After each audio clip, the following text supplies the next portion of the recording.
Here's a list of about 350 names, and the names are in alphabetical order by last name. We need this list of names to be randomized. Now, obviously, we're not going to move each name individually to different positions, so we want to come up with some sort of automated way to do this. I'm going to demonstrate 4 different Excel formula approaches to randomizing a list. Each of these approaches has their own pros and cons, and we'll explore those so you can decide which of those methods is best for you in a given situation. Be sure to download this file from the link in the video description so you can practice with me and have access to the list of pros and cons. Our first version will demonstrate probably the fastest, easiest way to do this with the least amount of typing, and that's by using an Excel function called RAND. The RAND function creates a list of random fractions. So when I hit enter, I'm presented with a list of random fractions. Now, because the precision on these fractions is so deep, it's highly unlikely that I will encounter any duplicates when I have a small list like this of like 350 items. You'd likely have to have lists upwards in the hundreds of thousands, maybe millions, before you encountered that issue. If you press the F9 key, you can re-randomize the list. So every time you press F9, you get a new list of numbers. You can now go up to the Data tab and choose Ascending Sort and randomize the names in column A. Keep in mind, the moment you resort the names in column A, the random numbers will also re-randomize. So if you're not happy with this particular presentation of the names, you can go back up to Data, perform another sort, and shuffle the list again. If you press F9, you can just re-randomize the numbers. In fact, if you just press and hold the F9 key, you can just keep re-randomizing them until you release the key. And then you could go up to Data and sort the list again. If you need these numbers to stay fixed, you will need to perform a copy-paste special to convert the RAND functions into the RAND function results. So you could highlight these numbers, go up and click Copy, and then hit the lower part of the Paste button and choose Paste Values. As you can see in the formula bar, the RAND function has been replaced by the random number value. For the RAND function, the pros: simple and universally available. Every version of Excel supports the RAND function. It's ideal for random sorting when you create a helper column and then sort that column in ascending or descending order. It's lightweight and fast for most datasets. Even with 1,000,000 rows, the RAND function is fairly quick. It has continuous values with very low chance of duplicates. So again, unless you're dealing with hundreds of thousands of rows, you're likely not to encounter duplicate results. The cons: it always recalculates. In other words, it's known as a volatile function. So anytime anything in the spreadsheet gets recalculated, the numbers will re-randomize. With very large sets of random numbers, this can cause instability. It's not integer-based. If you'd rather work with random integers, you're going to have to utilize this with another function, and that's our next example. You do not have the ability to control the range at which the random numbers are confined. If that is necessary, an upcoming example is going to take care of that. And as mentioned earlier, if you want to lock those results into place, you're going to have to do something like a copy-paste values. The best use case for this formula is when you just want to randomize row order with a classic helper column.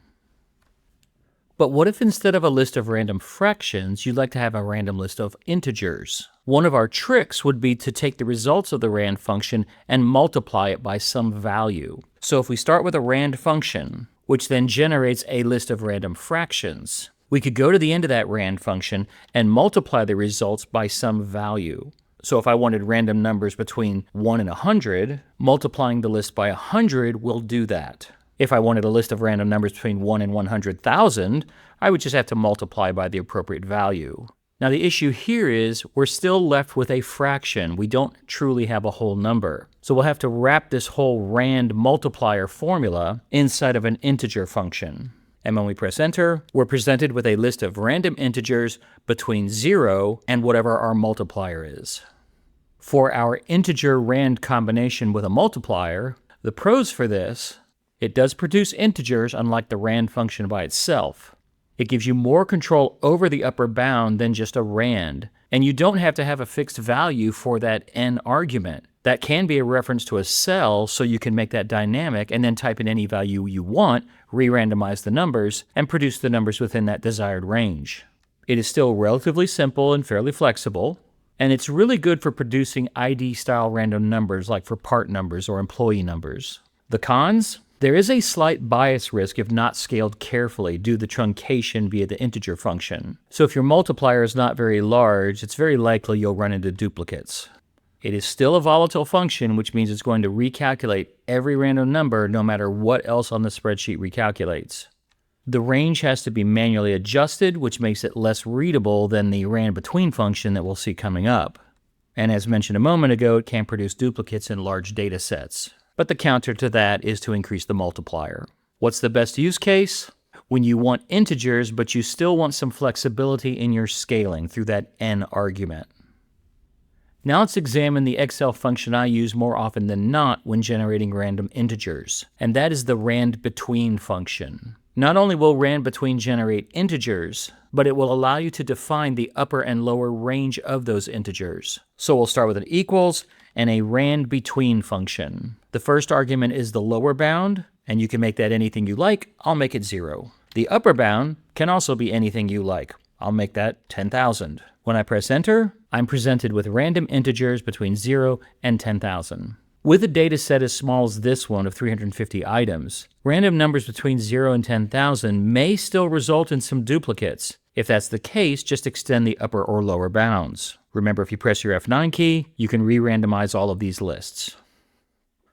For the RANDBETWEEN function, the pros, very readable and intuitive. It's easy to understand the lower and upper range. It's built specifically for integer ranges. It's easy to control via the min-max values, and those can either be statically declared or operate dynamically through cell references. And there's no scaling or math required. The cons? RANDBETWEEN is a volatile function, so all of these will recalculate whenever anything else in the spreadsheet recalculates. There is a higher likelihood of duplicates, especially when you have a narrow range of your lower and upper bounds with large data sets. It is slightly slower than the RAND function on large data sets because it takes more computational power to generate random integers than random fractions. It's also less flexible for more advanced scenarios like weighted randomness. What's the best use case? When you need quick generation of random integers with a defined range.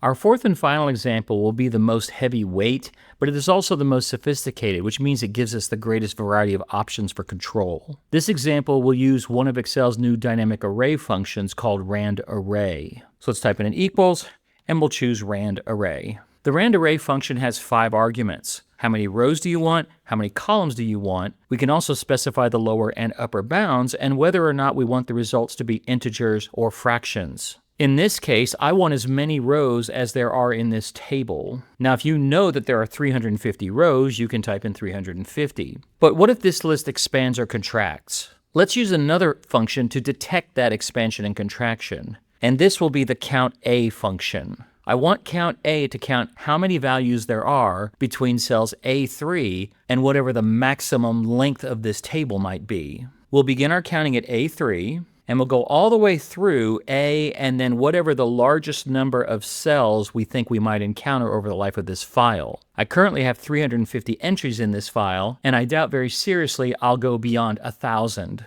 But just to play it safe, I'll make that upper range 5,000. Now, I don't want to actually create 5,000 random numbers, so I'm going to move back just before that colon and place a dot, because this will use Excel's TRIMRANGE notation. And that dot says start at A3 and go all the way up to but no further than A5000. But if you don't go all the way to A5000, only go as far as we have data. So in this case, if I have 350 entries, it would count the number of values between A3 and A350. And that becomes a dynamic calculation. So we'll close our count A, comma, how many columns of random numbers do you want?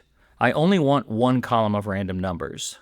Comma, I'm not going to specify a minimum value, so I'll just place another comma, and I'm not going to specify a maximum value, so I'll place another comma.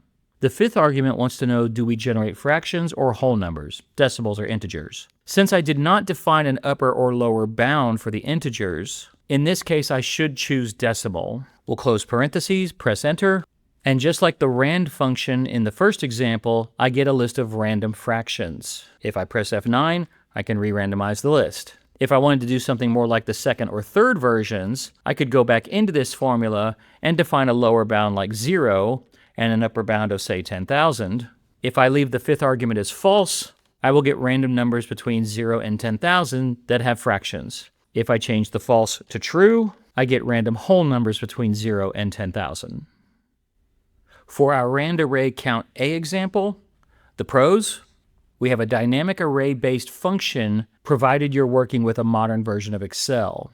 This will generate an entire column with one formula, which makes for much cleaner models. The supported options, we can choose between our integer modes, and we can define our min-max values.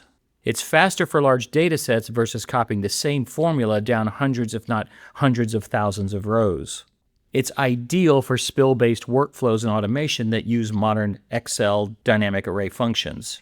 We can make it even better via dynamic range detection if we use Excel's new dot operator or TRIMRANGE function. The cons? It's only available in the modern versions of Excel or Excel 365. It is still volatile, so it will recalculate anytime anything on the sheet changes. Spill ranges can get blocked if something is placed in the cells within the range of that spilled result. This can be a lot more difficult for beginners to understand and debug if they're not familiar with dynamic array functions. Dynamic array functions like RANDARRAY, unless written a very specific way, do not tend to play well in proper data tables. So if you are going to use this in a table, you're likely going to be limiting the results to a single cell. The best use case? Large data sets that use modern Excel workflows. Also, dynamic models where the row counts tend to change frequently. And there you have it, 4 different formulas using Excel functions to generate random numbers for either sorting purposes or data generation. Don't forget to download this file from the link in the video description so you have access to all of these functions, but also so you can take advantage of the pro-con list that I went through earlier in the slides. All that information is stored here. Let me know your thoughts in the comments, and if you have another way of generating random numbers, put that down in the comments. Let's see how many different ways we can collect in one location.